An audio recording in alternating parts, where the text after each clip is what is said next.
परिचय।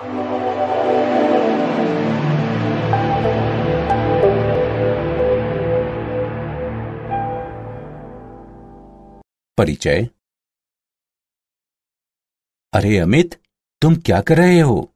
कुछ भी नहीं पिताजी, मुझे आपसे कुछ पूछना है। हाँ हाँ, पूछो। पिताजी, हमारे देश की जनसंख्या वृद्धि दर क्या है? अच्छा प्रश्न है बेटा। हम अवकलज का उपयोग करके वृद्धि दर का पता लगा सकते हैं। हम वृद्धि दर निकालने में अवकलज का उपयोग कैसे कर सकते हैं पिताजी? क्या तुम इसके बारे में और अधिक जानना चाहते हो? हाँ पिताजी। तो आओ, अपने इस नए अध्याय में हम अवकलज के अनुप्रयोगों के बारे में विस्तार से चर्चा करें। उद्देश्य। इस पाठ के अंत में आप निम्न करने में सक्षम हो जाएंगे: राशि के परिवर्तन की दर पता लगाना, फलनों के वर्तमान और ह्रासमान अंतरालों का विश्लेषण करना, एक वक्र पर स्पर्श रेखा का समीकरण ज्ञात करना, एक वक्र पर अभिलंब का समीकरण ज्ञात करना, अवकलनों का उपयोग करके मूलों का अनुमान लगाना, एक फलन का उच्चिष्ठ और निम्निष्ठ का मान ज्ञात करना, एक बंद अंतराल में एक फलन का उच्चिष्ठ और निम्निष्ठ मान ज्ञात करना। राशि के परिवर्तन की दर। अवकलज को एक फलन के परिवर्तन की तात्कालिक दर द्वारा परिभाषित किया जाता है। इसका मानक उदाहरण यह है कि यदि एफ टी समय t पर एक वस्तु की स्थिति दर्शाता है, तब एफ डैश टी समय t पर वस्तु की चाल को दर्शाता है। आइए एक उदाहरण लेते हैं जहां परिमाण समय के साथ बदलता है। यदि एफ टी बराबर जीवाणुओं की संख्या है, तब एफ डैश टी बराबर जनसंख्या वृद्धि दर है। यदि एफ टी बराबर रेडियोधर्मी पदार्थों की मात्रा है, तब एफ डैश टी बराबर क्षय की दर है।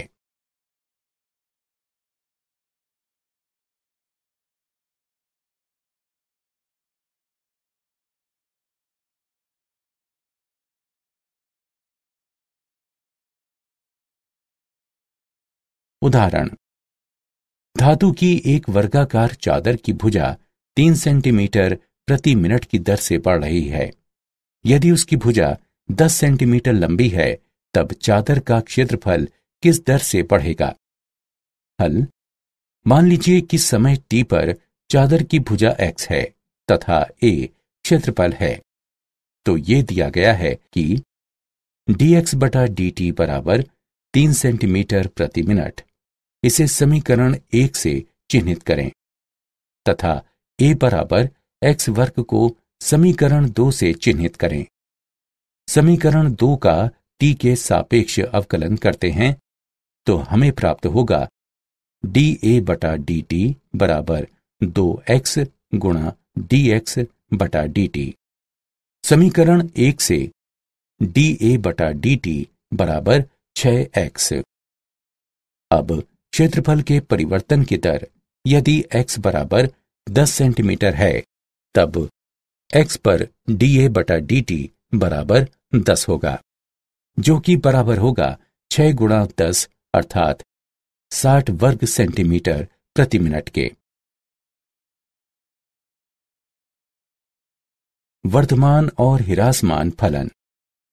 एक फलन f एक खुले अंतराल I पर वर्धमान होता है यदि x2 से छोटे अंतराल x1 में कोई दो संख्याएं x1 और x2 के लिए f x1 f x2 से छोटा या बराबर है को इंगित करती हैं। एक फलन f एक खुले अंतराल I पर ह्रासमान होता है यदि x2 से छोटे अंतराल x1 में कोई दो संख्याएं x1 और x2 के लिए f x1 f x2 से बड़ा या बराबर है को इंगित करती हैं।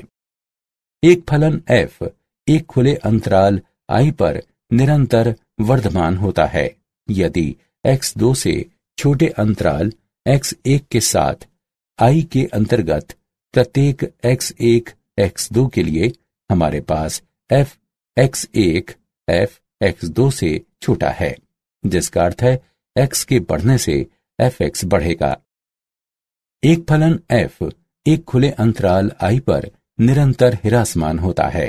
यदि x2 से छोटे अंतराल x1 के साथ i के अंतर्गत प्रत्येक x1 x2 के लिए हमारे पास f x1 f x2 से बड़ा है, जिसका अर्थ है x के बढ़ने से fx घटेगा। फलन जो ना ही वर्तमान है और ना ही ह्रासमान है। आइए एक उदाहरण लेते हैं। नीचे दिया गया फलन है y बराबर cos x। प्रमेय: माना कि f एक बंद अंतराल a b पर सतत है तथा खुले अंतराल a b पर अवकलन किया जा सकता है, तब f बंद अंतराल a b में वर्धमान होता है यदि खुले अंतराल a b के अंतर्गत प्रत्येक x के लिए f डैश x 0 से बड़ा है। f बंद अंतराल a b में ह्रासमान है यदि खुले अंतराल a b के अंतर्गत प्रत्येक x के लिए f डैश x 0 से छोटा है। f बंद अंतराल a b में एक अचर फलन है यदि खुले अंतराल a b के अंतर्गत हर x के लिए f डैश x 0 के बराबर है।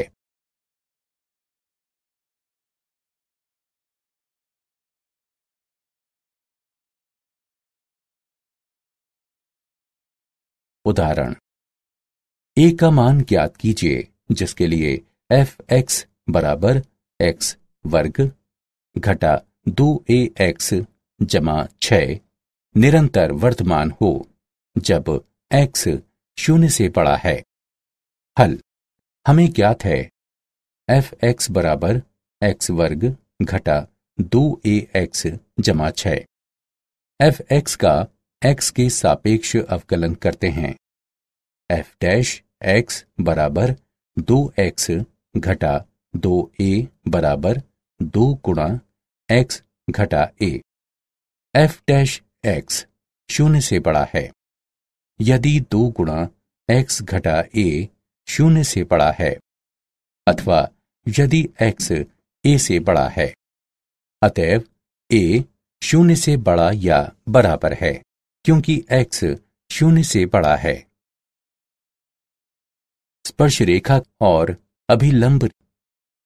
माना कि y बराबर f(x) x के सापेक्ष y का अवकलज अर्थात x1 y1 पर dy बटा dx x1 y1 पर वक्र y बराबर x के f के लिए स्पर्श रेखा की ढलान को प्रदर्शित करता है, तब x1 y1 पर वक्र के लिए स्पर्श रेखा का समीकरण y घटा y1 बराबर x1 y1 पर dy बटा dx x घटा x1 होता है। जैसा कि हम जानते हैं कि संपर्क स्थल पर अभिलंब रेखा स्पर्श रेखा के लंबवत होती है, अतएव x1 y1 पर अभिलंब की ढलान x1 y1 पर घटा 1 बटा dy बटा dx होता है। x1 y1 पर वक्र y बराबर x के f के लिए अभिलंब का समीकरण y घटा y1 बराबर x1 y1 पर घटा 1 बटा dy बटा dx गुणा x घटा x1 होता है। विशेष स्थिति: यदि स्पर्श रेखा की ढाल 0 हो तब tan थीटा बराबर 0 एवं इसलिए थीटा बराबर 0, जिसका तात्पर्य है कि स्पर्श रेखा x अक्ष के समानांतर होती है। अतः बिंदु x1 y1 पर स्पर्श रेखा का समीकरण y बराबर y1 के द्वारा दिया जाता है। यदि थीटा का मान पाई बटा 2 के समतुल्य होता है, तब tan थीटा का मान अनंत के समतुल्य होगा, जिसका तात्पर्य है कि स्पर्श रेखा x अक्ष के लंबवत है, अर्थात y अक्ष के समानांतर है। इसलिए x1 y1 पर स्पर्श रेखा का समीकरण x बराबर x1 द्वारा दिया जाता है। उदाहरण, वक्र के लिए स्पर्श रेखा और अभिलंब की ढलान ज्ञात कीजिए। 1/2 पर वर्गमूल x जमा वर्गमूल y बराबर 1। हल, वक्र का समीकरण वर्गमूल x जमा वर्गमूल y बराबर 1 है। इसे समीकरण 1 से चिह्नित करें।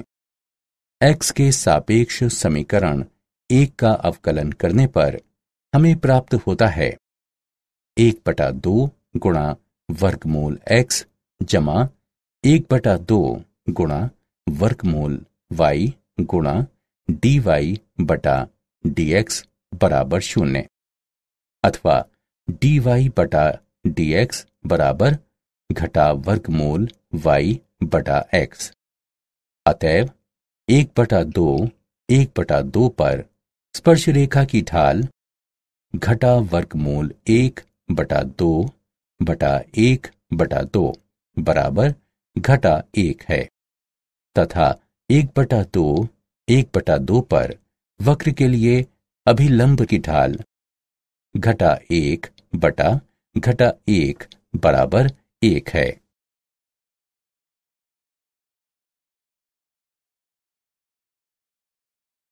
सन्निकटन, x के सापेक्ष fx का अवकलज इस प्रकार परिभाषित किया जाता है: f डैश x लगभग fx जमा डेल्टा x घटा fx बटे डेल्टा x के बराबर है। ये इंगित करता है कि fx जमा डेल्टा x बराबर fx जमा डेल्टा x गुणा f डैश x, जो fx जमा डेल्टा x का सन्निकट मान कहलाता है।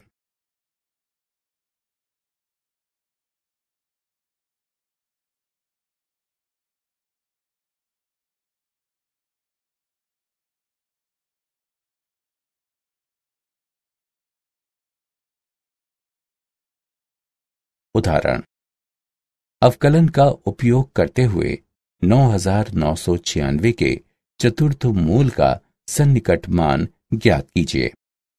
हल, हम जानते हैं कि 9996 बराबर है 10,000 घटा 4 के, जो कि बराबर होगा 10 की घात 4 घटा 4 के। चलिए माना कि x बराबर 10 की घात 4 और डेल्टा x बराबर घटा 4 है। अतएव x जमा डेल्टा x बराबर 9996 होगा। माना कि y बराबर x की घात 1/4, जो कि बराबर है 10 की घात 4 गुणा 1/4 के, जो बराबर होगा 10 के। अतएव dy बटा dx बराबर है 1/4 गुणा x की घात घटा 3/4 के। अतएव y जमा डेल्टा y बराबर डेल्टा x गुणा dy बटा dx जमा y है। अब इस सूत्र में मान रखने पर हमें 9996 का चतुर्थ मूल बराबर घटा 4 गुणा 1/4 गुणा x घात 3/4 जमा 10 प्राप्त होगा। इसकी गणना करके हल करने पर हमें 9.999 प्राप्त होगा। अतः 9996 के चतुर्थ मूल का सन्निकट मान 9.999 है। उच्चिष्ट और निम्निष्ठ। एक फलन का उच्चिष्ट मान। एक फलन का उच्चिष्ट मान वो होता है जो बिंदु के पास बिंदु के दोनों तरफ किसी भी अन्य मान से अधिकतम होता है। इसे सापेक्ष उच्चिष्ठ कहा जाता है। सापेक्ष उच्चिष्ठ माना कि f(x) फलन एक वास्तविक मान वाला फलन है तथा f(x) के प्रांत में c एक अभियंतर बिंदु है, तब x बराबर c पर f(x) एक सापेक्ष उच्चिष्ठ कहलाता है। यदि h के सभी धनात्मक तथा ऋणात्मक मानों के लिए जहां fc f of c जमा h से बड़ा है पर्याप्त छोटा हो। एक फलन का निम्निष्ठ मान वो होता है जो बिंदु के ठीक पास बिंदु के दोनों तरफ किसी भी अन्य मान से निम्नतम होता है। इसे सापेक्ष निम्निष्ठ कहा जाता है। सापेक्ष निम्निष्ठ माना कि f(x) फलन एक वास्तविक मान वाला फलन है तथा f(x) के प्रांत में c एक अभियंतर बिंदु है, तब x बराबर d पर f(x) एक सापेक्ष निम्निष्ठ कहलाता है। यदि h के सभी धनात्मक तथा ऋणात्मक मानों के लिए जहां ft f of d जमा h छोटा है पर्याप्त छोटा हो। प्रथम अवकलज परीक्षण। 1. फलन का प्रथम अवकलज अर्थात f(x) ज्ञात कीजिए। 2. प्रथम अवकलज को शून्य के बराबर मानते हैं अर्थात f(x) बराबर 0 तथा वास्तविक मूलों के लिए परिणामी समीकरण को हल करते हैं अर्थात माना कि x बराबर c d इत्यादि। ये उच्चिष्ठ और निम्निष्ठ के बिंदु हैं। 3. माना कि x बराबर c इनमें से कोई बिंदु हैं।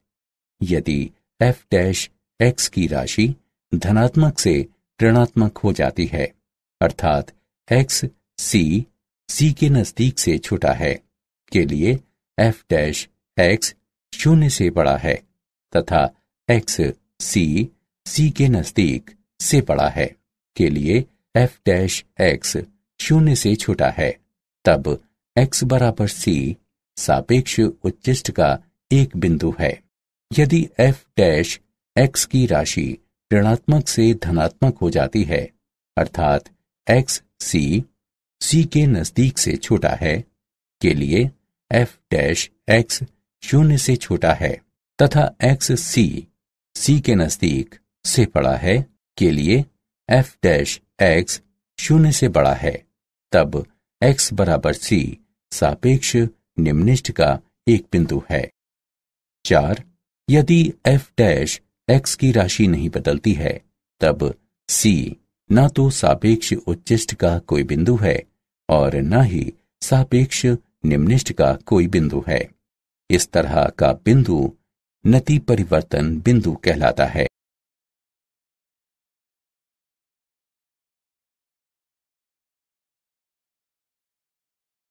उच्चिष्ठ और निम्निष्ठ। द्वितीय अवकलज परीक्षण। माना कि f अंतराल i पर परिभाषित एक फलन है तथा c i के अंतर्गत आता है। माना कि f c पर 2 बार अवकलनीय है, तब x बराबर c के सापेक्ष उच्चिष्ठ का एक बिंदु है। यदि f(c) बराबर 0 तथा f"c 0 से छोटा है, fc का मान f के सापेक्ष उच्चिष्ठ मान होता है। x बराबर c सापेक्ष निम्निष्ठ का एक बिंदु है। यदि f(c) बराबर 0 हो तथा f"c 0 से बड़ा हो, fc का मान f का सापेक्ष निम्निष्ठ मान होता है। परीक्षण विफल हो जाता है यदि f(c) बराबर 0 है तथा f"c बराबर 0 है। इस स्थिति में हम प्रथम अवकलज परीक्षण का उपयोग करके ज्ञात करते हैं कि c एक सापेक्ष उच्चिष्ठ, सापेक्ष निम्निष्ठ अथवा नति परिवर्तन का बिंदु है।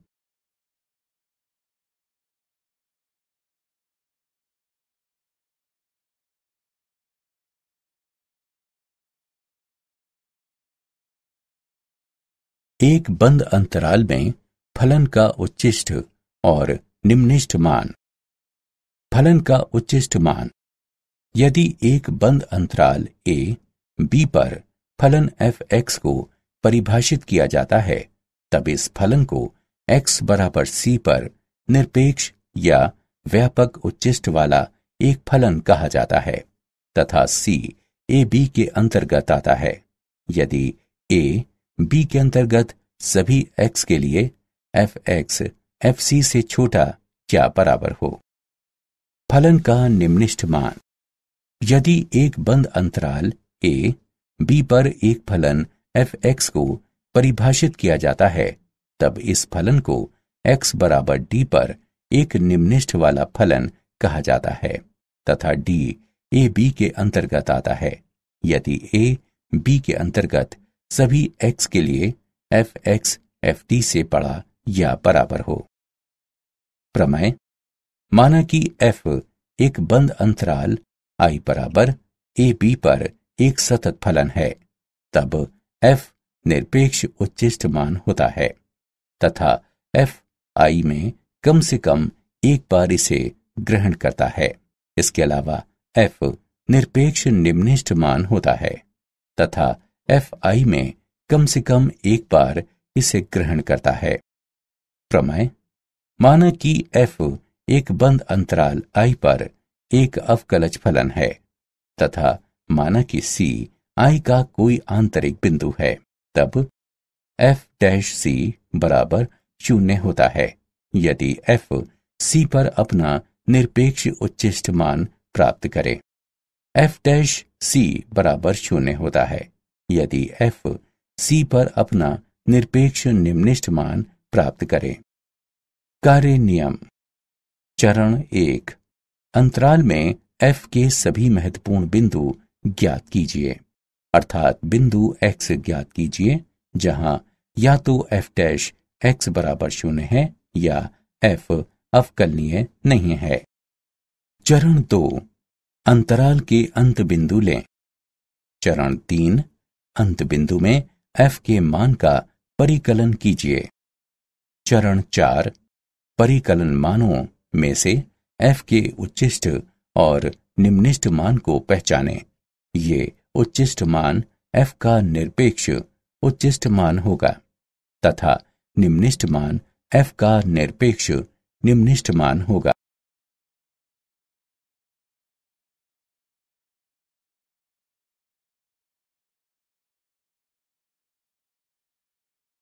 उदाहरण। प्रथम अवकलज परीक्षण का उपयोग करते हुए फलन f(x) बराबर 2x घन घटा 9x वर्ग घटा 24x के लिए सापेक्ष उच्चिष्ट और सापेक्ष निम्निष्ठ बिंदुओं को ज्ञात कीजिए। हल। हम निम्न फलन को हल करके 6 गुणा x वर्ग घटा 3x घटा 4 प्राप्त करेंगे। अब हम समीकरण का गुणनखंड इस प्रकार कर सकते हैं।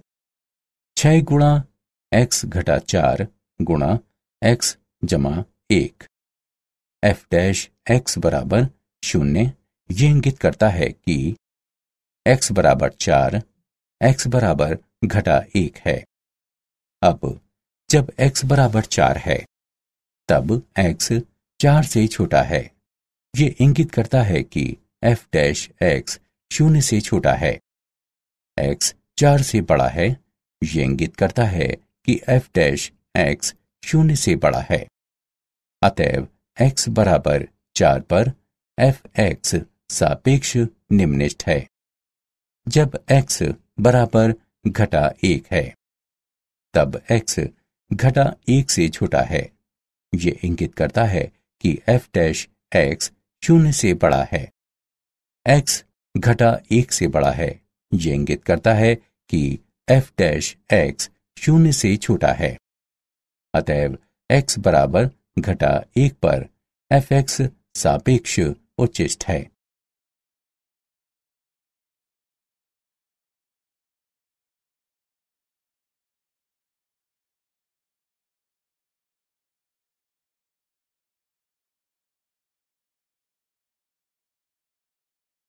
उदाहरण, एक 20 सेंटीमीटर लंबे तार को दो भागों में किस तरह विभाजित किया जाना चाहिए कि यदि एक भाग को वर्ग में तथा दूसरे भाग को वृत्त में इस तरह मोड़ा जाता है कि उन दो समतल आकृतियों के क्षेत्रफल का योगफल निम्नलिखित हो। हल, माना कि एक भाग x है, तब दूसरा भाग 20 घटा x होगा। माना कि x वर्ग का परिमाप है तथा 20 घटा x वृत्त की परिधि है, तब कुल क्षेत्रफल होगा a बराबर x बटा 4 संपूर्ण वर्ग जमा पाई गुणा 20 घटा x बटा 2 पाई संपूर्ण वर्ग है, जो कि बराबर होगा x वर्ग बटा 16 जमा 20 घटा x वर्ग बटा 4 पाई के। अतएव dA बटा dx बराबर x बटा 8 घटा 20 घटा x बटा 2 पाई। चरम मानों के लिए dA बटा dx बराबर 0। ये इंगित करता है कि x बटा 8 घटा 20 घटा x बटा 2 पाई बराबर 0 है। ये इंगित करता है कि पाई गुणा x घटा 80 जमा 4x बराबर 0। ये इंगित करता है कि x बराबर 80 बटा पाई जमा 4। इसके अलावा d2a बटा dx वर्ग बराबर 1 बटा 8 जमा 1 बटा 2 पाई 0 से बड़ा है। इस प्रकार दो समतल आकृतियों का क्षेत्रफल निम्नलिखित होगा जब x बराबर 80 बटा पाई जमा 4 हो। एक वर्ग बनाने वाले भाग की लंबाई 80 बटा पाई जमा 4 है, तब दूसरे भाग की लंबाई होगी 20 घटा 80 बटा पाई जमा 4, जो कि बराबर है 20 पाई बटा पाई जमा 4 के। इस प्रकार भागों की लंबाई होनी चाहिए 80 बटा पाई जमा 4 सेंटीमीटर और 20 पाई बटा पाई जमा 4 सेंटीमीटर।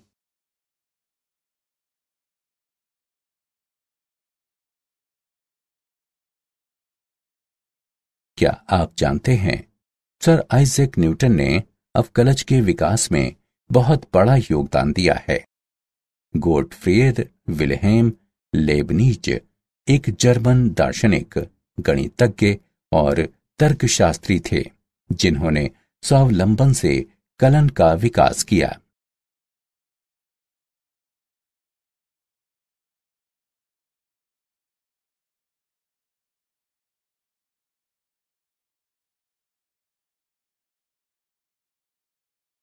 सारांश, आइए हमने जो कुछ सीखा है उसे संक्षेप में दोहराएं। एक अवकलज को इस तरह से परिभाषित किया जा सकता है कि ये एक फलन की तात्कालिक परिवर्तन की दर देता है। फलन f एक खुले अंतराल I पर वर्तमान होता है यदि x2 से छोटे अंतराल x1 में कोई दो संख्याएं x1 और x2 के लिए fx1 fx2 से छोटा या बराबर है को इंगित करती हैं। फलन f एक खुले अंतराल I पर हिरासमान होता है यदि x2 से छोटे अंतराल x1 में कोई दो संख्याएं x1 और x2 के लिए fx1 fx2 से बड़ा या बराबर है को इंगित करती हैं।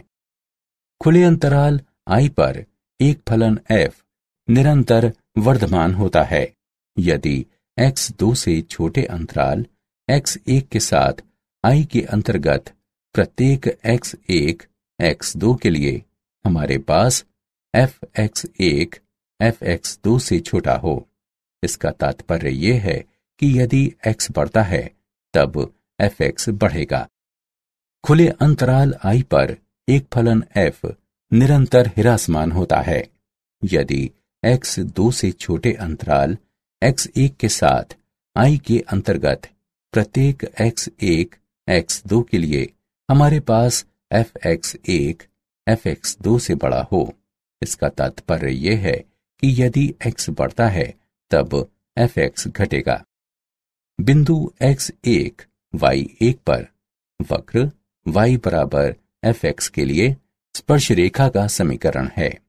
y घटा y1 बराबर बिंदु x1 y1 पर dy बटा dx गुणा x घटा x1।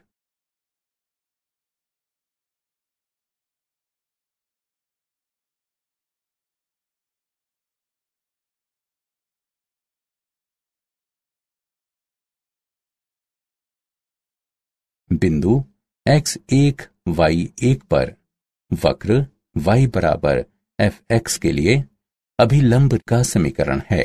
y घटा y1 बराबर बिंदु x1 y1 पर घटा 1 बटा dy बटा dx गुणा x घटा x1।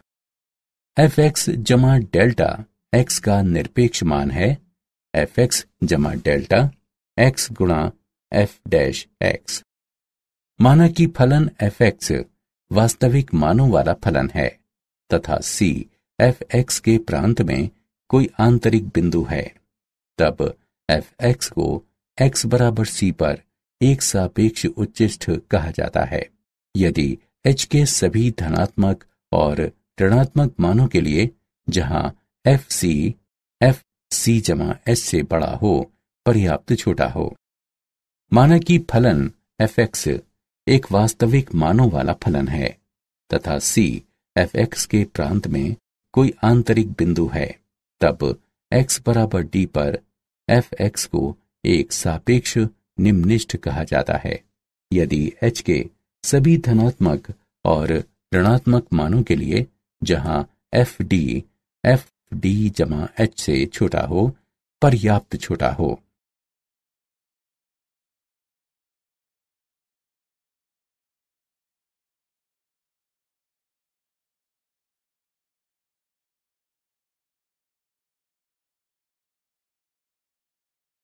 यदि fx एक बंद अंतराल a b पर परिभाषित कोई फलन है, तब x बराबर c पर इस फलन को निरपेक्ष उच्चिष्ठ कहा जाता है तथा c a b के अंतर्गत आता है। यदि a b के अंतर्गत सभी x के लिए fx fc से छोटा या बराबर हो। यदि fx एक बंद अंतराल a b पर परिभाषित कोई फलन है, तब x बराबर d पर इस फलन को निरपेक्ष निम्निष्ठ कहा जाता है तथा d a b के अंतर्गत आता है। यदि a b के अंतर्गत सभी x के लिए fx fd से बड़ा या बराबर हो। माना कि f एक बंद अंतराल I बराबर a b पर एक संतत फलन है, तब f निरपेक्ष उच्चिष्ठ मान होता है तथा f I में कम से कम एक बार इसे ग्रहण करता है। इसके अलावा f निरपेक्ष निम्निष्ठ मान भी होता है तथा f I में कम से कम एक बार इसे ग्रहण करता है। माना कि f बंद अंतराल I पर एक अवकलज फलन है तथा माना कि c I का कोई आंतरिक बिंदु है, तब f डैश c बराबर 0 है यदि f c पर अपना निरपेक्ष उच्चिष्ठ मान ग्रहण करे। f डैश c बराबर 0 है यदि f c पर अपना निरपेक्ष निम्निष्ठ मान ग्रहण करे।